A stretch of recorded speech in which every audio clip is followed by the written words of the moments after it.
देख रहे हैं STV9 न्यूज। साथ में माताएं, बहनें और जो भी आज यहाँ उपस्थित हैं अतिथिगण, मैं सबका आशीर्वाद लेना चाहूँगी और अपनी इस मीटिंग में जहाँ मैं मेयर प्रत्याशी के रूप में खड़ी हुई हूँ, आप सबों का हार्दिक अभिनंदन और स्वागत भी करती हूँ। मैं गरिमा देवी सिकारिया आप सबों के बीच में नगर परिषद बेतिया की निर्वर्तमान सभापति रह चुकी हूँ और आज मेयर प्रत्याशी के रूप में उपस्थित हुई हूँ।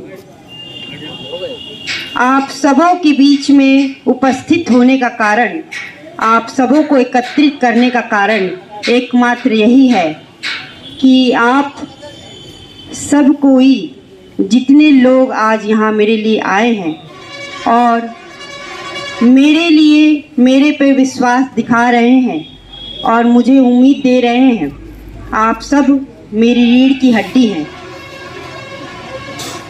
आप गरिमा सिकारिया, जब मैं सभापति बन के आई थी तो मुझे भी एहसास नहीं था कि मेरे नाम की गरिमा लोग, जनता जनार्दन इतने हद तक उसको कामयाब करेंगे। मैंने कोशिश की नगर पालिका में रहते हुए कि मैं जो शपथ ले रही हूँ सभापति रहने का, सभापति बन के मुझे जो कार्य करना है, उस शपथ की मान मर्यादा हमेशा बनी रहे। अधिकार दे रही है, वो अधिकार, वो लाभ आप तक पहुँचाऊँ। उसी कार्यकाल में कार्य करते करते मुझे अनुभव भी नहीं रहा कि मेरी जनता सही में मुझ पे इतना विश्वास करती है, मुझ पे इतना उम्मीद करती है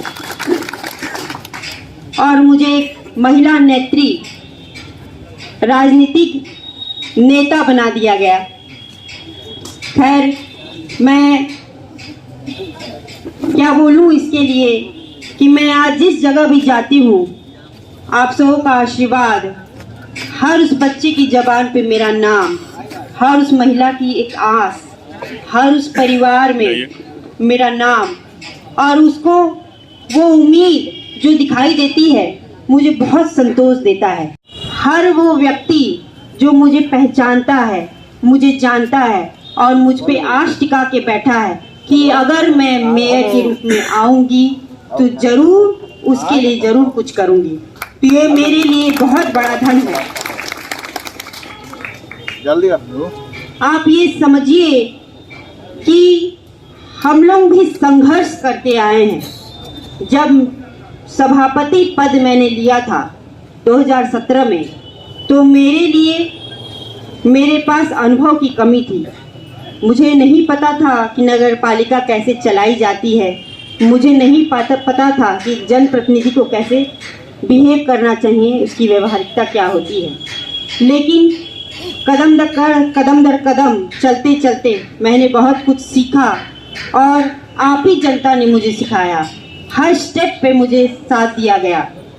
उन्हीं में बहुत सारे ऐसे लोग भी थे कि जो मेरा पैर खींचते पूरा कर दिया गया।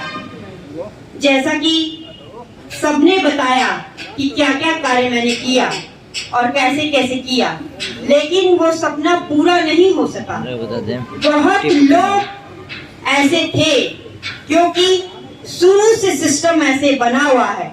जो 40 साल का बाद जो नगर पालिका मुझे मिली थी, ऐसे ऐसे लोग वहां बैठे हुए थे कि मुझे 2.5 साल में उतार दिया गया। फिर भी हमने संघर्ष नहीं छोड़ा, अपनी लड़ाई लड़ी और फिर से कोर्ट से जीत मिली, न्याय मिला हमें और वापस से मुझे सम्मान मिला कि मैं सभापति हूँ और आगे भी हूँ।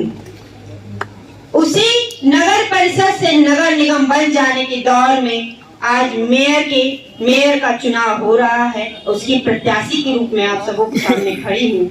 तो मुझे साबित करने की आवश्यकता नहीं है, आप सब कोई देख रहे हैं कि मैंने काम क्या किया और आप सभी जानते हैं कि मैंने ईमानदारी से काम किया, लेकिन इतना बड़ा संघर्ष जिसमें हम भी लड़खड़ा गए जब मुझ पे मर्डर केस चार्ज किया गया। एक लड़के की लाश बोला गया कि मैंने उसका मर्डर करके अपनी ही जमीन पे, अपने ही गोडाउन पे फेंक दिया है। वो मर्डर केस मुझ पे चार्ज किया गया। आप समझ सकते हैं कि क्यों मेरे साथ ऐसा किया गया। अविश्वास लगाया गया, मर्डर केस चार्ज किया गया, मेरा गोडाउन जलाया गया। आप सब कोई इसके गवाह हैं। मुझे ये साबित करने की आवश्यकता नहीं है। हर वो व्यक्ति जो बेतिया शहर का है, निवासी है, उसे पता है और शायद तक आसपास के गांव के क्षेत्रों को भी पता होगा कि मेरे साथ ऐसा किया गया। तो क्योंकि मैंने ईमानदारी की लड़ाई लड़ी। क्योंकि मुझे आवश्यकता नहीं थी, मैं नहीं चाहती थी कि विधायक का इलेक्शन मुझे लड़ना है। मुझे कोई आवश्यकता ही नहीं थी। मैं अपने नगर पालिका में इतनी खुश थी और नगर पालिका का कार्य क्षेत्र इतना वृहद है कि मुझे पता ही नहीं है कि वो कब खत्म होगा, तो मैं विधायक के लिए क्यों दौड़ूं। उसके फिर भी इतने राजनीतिज्ञ मेरे पीछे लग गए कि मुझे ऐसे ऐसे कारनामे मेरे साथ होने लगे, तो हम भी लड़खड़ा गए थे। मैंने भी अपनी चाहत छोड़ दी थी, मैं भी हताश हो गई थी, लेकिन फिर भी आप सबों की दुआएं, आशीर्वाद और ईश्वर की अनुकंपा, उसी में प्रशासन के द्वारा जब साबित किया गया 8वें दिन कि वो व्यक्ति जिंदा मिला, दिल्ली में जिंदा मिला और वापस यहाँ दिखाया गया, तो मुझ पे ये केस हटा। तो मेरा कहने का तात्पर्य ये है कि जो संघर्ष मैंने किया है, जो मैं जूझती आ रही हूँ, आज वो मौका आप सबों को मिला है। आप सबों के हाथ में है कि वोट करना है और करवाना है।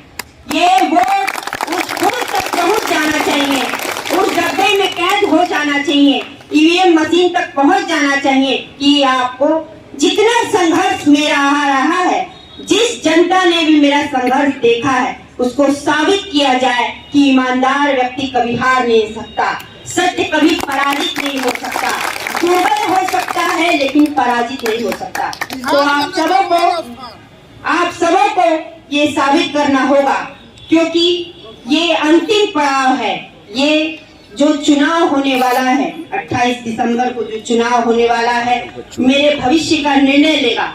जो जितने भी लोग मेरे साथ लगे हुए हैं, मेरे पीछे लगे हुए हैं, कैंडिडेट 9 है, प्रत्याशी 9 है, लेकिन सभी प्रत्याशी के बीच में सिर्फ गरिमा देवी सिकारिया है। तो गरिमा देवी सिकारिया ही क्यों है?